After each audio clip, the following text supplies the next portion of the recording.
এটা ফোন আহিছিল মোলে ফোনৰ যোগেদি গম পালোঁ ছোৱালীজনীৰ ধৰ্ষণৰ কথা আমি খুব মানে দুখ পাইছোঁ আৰু লাজো পাইছোঁ যে ডুমডুমাত বাৰে বাৰে কিবা কিবি ঘটনা মানে ছোৱালীৰ লগত সংঘটিত হৈ আছে ছোৱালীগৰাকীক খেলি থকা অৱস্থাৰ পৰাই ঘৰলৈ ফুচুলাই লৈ গ'ল কিবা এটা দেখুৱাৰ চলেৰে তাৰপিছত ছোৱালীজনীৰ মুখত আৰু চকুত বান্ধি ছোৱালীজনীক সেই যিজন মানুহে লৈ গৈছিলে তেওঁ ধৰ্ষণ কৰাৰ উপৰিও আৰু তেওঁৰ লগত আৰু ছজনে তেওঁৰ লগত এই কামটো কৰিলে ছোৱালীজনীয়ে গম নাপায় যে তাত মানে কিমানজন ব্যক্তি আছিল এনেকৈ বুলি ক'লে তাৰপিছত সেই কথাখিনি জনাৰ পিছত আমি সিহঁতৰ ঘৰৰ লগত যোগাযোগ কৰিলোঁ আমাৰ মহিলা সমিতিৰ এগৰাকী তাতে আছিলে সদস্যা তেওঁলোকৰ ঘৰৰ ওচৰৰ গতিকে তেওঁ যোগাযোগ কৰি দিলে তেওঁলোকক আমি নিৰ্ভয় দিলোঁ আজি গম পাইছোঁ যে তেওঁলোকে দুদিনৰ আগত এখন মিটিং দিছিলে মিটিঙত এই ধৰ্ষণ যিকেইজনে কৰিছে তেওঁলোকৰ ঘৰবোৰৰ পৰা টকা পইচাৰ তেওঁলোকক লোভ দেখুৱাইছে লালসা দেখুৱাইছে আৰু ভয় ভাবুকি দিছে যে যদি থানাত কথাটো জনায়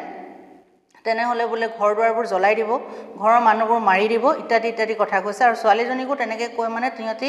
আজি ভালে দিনৰ যিহেতু কথা হ'ল ছোৱালীজনীক তেনেকৈ সিহঁতি ভয় ভাবুকি দি মানে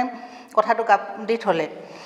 এতিয়া আমি আটাইতকৈ ডাঙৰ কথা আমি আচৰিত হৈ গৈছোঁ যে ছোৱালীগৰাকীক যেতিয়া গা অতিপাত বেয়া হৈছে ছোৱালীজনীৰ মাকে খোজ কাঢ়িব নোৱাৰে তেওঁ অকণমান শাৰীৰিকভাৱে অক্ষম ব্যক্তি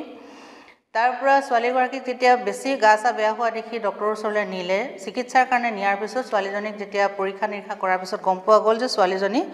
23 সপ্তাহ আৰু 4 দিনৰ গৰ্ভৱতী গতিকে এইটো এটা ভয়ংকৰ কাণ্ড সংঘটিত হৈছে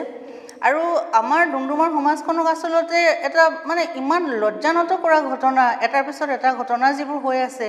এই ছোৱালীজনীৰ ঘটনাটোত আমি অতি মৰ্মাহত হৈছোঁ ছোৱালীজনী 6ষ্ঠ শ্ৰেণীত পঢ়ি আছিলে ক্লাছ 6ত পঢ়ি থকা এজনী ছোৱালীৰ আজি এই অৱস্থা যদি হয় তেনেহ'লে কি বুলি কোৱা যায় মানে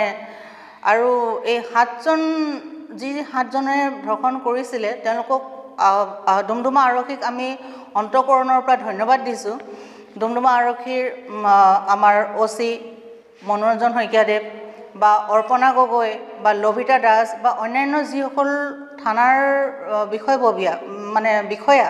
তেওঁলোকে যি তৎপৰতাৰে তৎকালীনভাৱে এই মানে গোটেই কাণ্ডটো মানে আনিলে আৰু তেওঁলোকক গ্ৰেপ্তাৰ কৰিলে বা থানালৈ আনি সোধপোছ চলি আছে এতিয়া কৰি আছে তাত আৰু বহুতবোৰ কথা ওলাব গতিকে এই ঘটনাটো মই ভাবোঁ খুব দুখৰ কথা হৈছে আৰু ইয়াত হয়তো আমি নজনাকৈ ইয়াত বহুতবোৰ এনেকুৱা ধৰণৰ কথাকাণ্ড সংঘটিত হৈয়ে আছে কাৰণ ছোৱালী বিক্ৰীৰ কথাটোতো আমি পাই আহিছোঁ আৰু আমি আপোনালোকক অৱগত কৰিছোঁ এই বিষয়ত আমি বহুতখিনি কথা আৰু বহুতকেইজন জেললৈ ইতিমধ্যে গৈছে সৰু নাবালক